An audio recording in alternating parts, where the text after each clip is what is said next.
All right, welcome everyone. My name is Krista and I'm a psychologist at CAPS. Hey everyone, my name is Jazz. I'm a clinical mental health master's student here at UGA. We are so glad that you are joining us. Today we're going to be doing week 3 of the stress and anxiety workshop.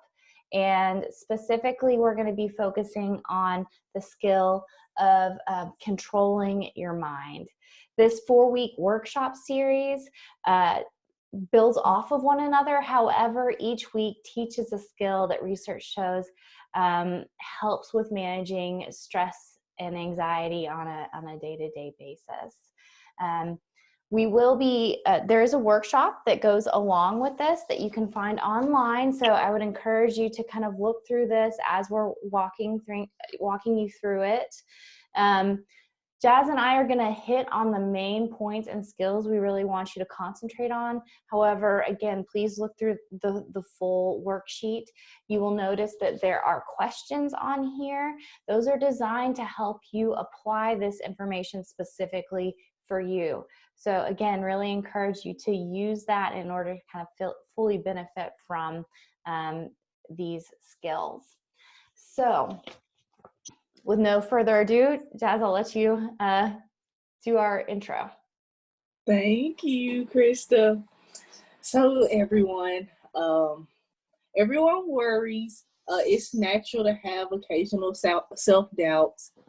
When those worries or doubts become firmly embedded in your thoughts, they make anxiety soar.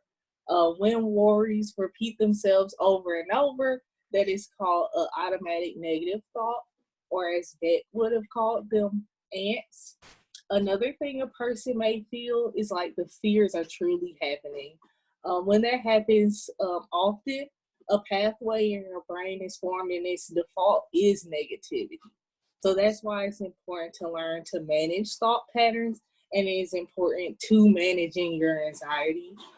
Because the mind and body are intricately connected, negative thoughts or worries can cause you to tense up physically or manifest in other physical ways, which turns off the self-calming mechanism our brain has for anxiety.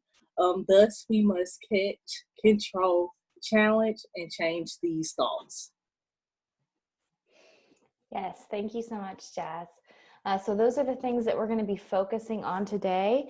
You will notice that in the worksheets, the next part, I asked you some questions that are designed to help you notice and catch anxiety, with an emphasis on trying to catch anxiety at lower levels. So I'd encourage you to look at that, but we're going to go ahead and skip ahead to the main skills of this lesson, which, as Jazz said, is catch, control, challenge, and change it. So the reality is our minds are really powerful things, for better or for worse. And part of that is we can be thinking a lot of different things at once and only kind of have somewhat of an awareness of those thoughts. When that can get us in trouble is when we have thoughts that are promoting a high level of anxiety, that are having a negative impact on our emotions and how we feel and our behaviors.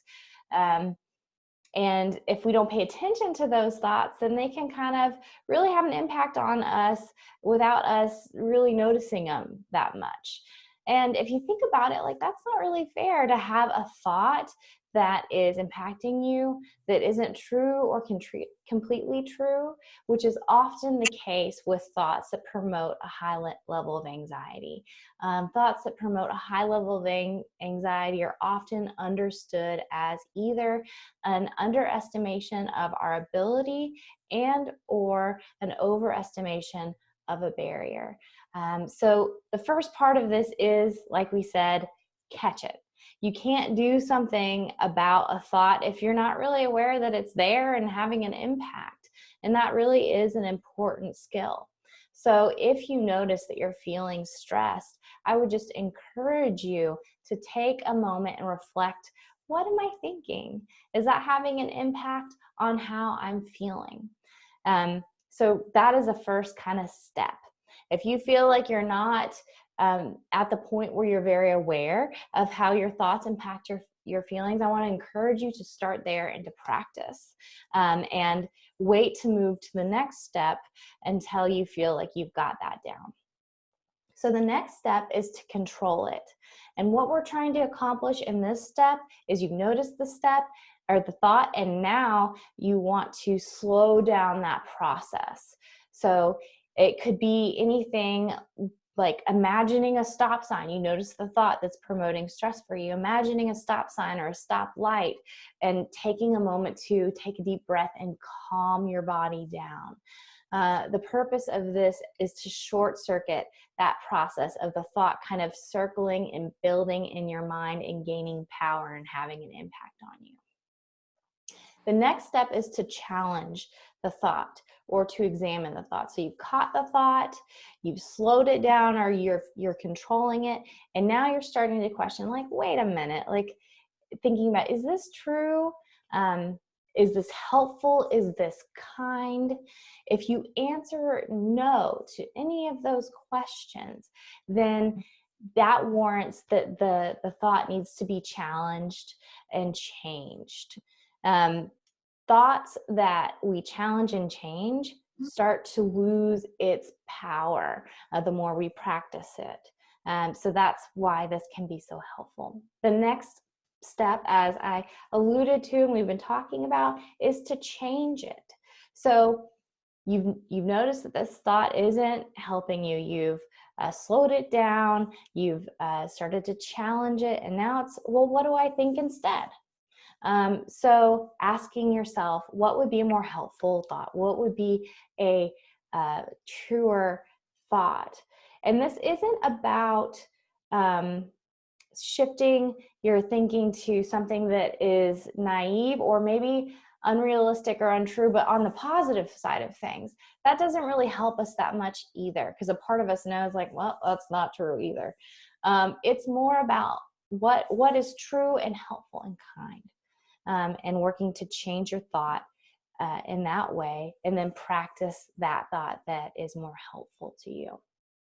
So that is kind of an overview of these steps. And remember, these things take practice. So I'd encourage you to be patient with yourself. Start in the area you feel like needs work. Build on that until it feels solid, and then move to the next step. So you will see in the workbook, there are some other kind of examples of how to kind of further solidify the skill and strengthen it. But we're going to jump to the now start practicing. So Jazz and I came up with some examples of how this can look when you're applying it to yourself, to give you some examples of how you might do this. So I'll pass it to you, Jazz. Absolutely, thank you. So the first part for our practice is to identify an anxious thought. So an example of that is your body feels tense, your breathing feels shallow, and you're having trouble focusing, which you have learned are signs of anxiety for you. Also, you have a presentation in class tomorrow, and you know that public speaking can trigger feelings of anxiety. You take a moment to pay attention to your thoughts and notice that feelings of anxiety are connected to the thoughts or belief that you will forget what you are presenting and everyone will think you don't belong at UGA.